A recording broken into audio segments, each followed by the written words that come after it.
Les 60 ans de l'agence de l'eau Artois-Picardie.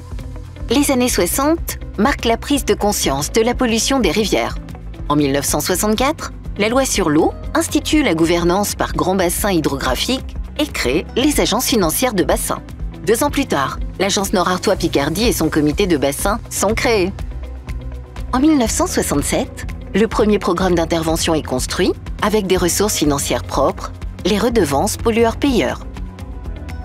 Les premiers projets de l'agence portaient sur l'assainissement pour améliorer l'état des rivières, si polluées qu'elles pouvaient s'enflammer.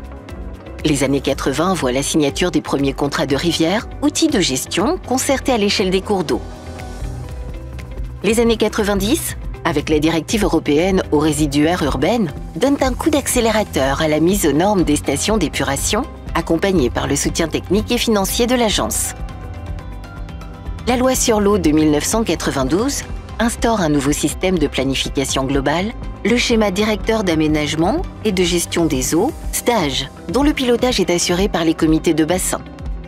Les années 2000 marquent un tournant, avec la directive cadre sur l'eau qui fixe un bon état écologique des eaux pour 2015. En 2006, la loi sur l'eau et les milieux aquatiques conforte les fondements des lois de 1964 et 1992 et institue de nouvelles redevances auprès de tous les usagers. Dans le cadre de ces interventions, elle prend désormais en compte l'adaptation au changement climatique et la biodiversité. La résilience des territoires passe ainsi par les solutions fondées sur la nature et leurs services écosystémiques.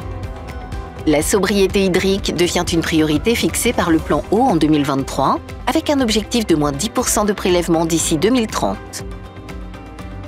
En 2024, le 12e programme d'intervention est construit en cohérence avec l'objectif du SDAGE, qui est de restaurer le bon état écologique de 50% des masses d'eau d'ici 2027.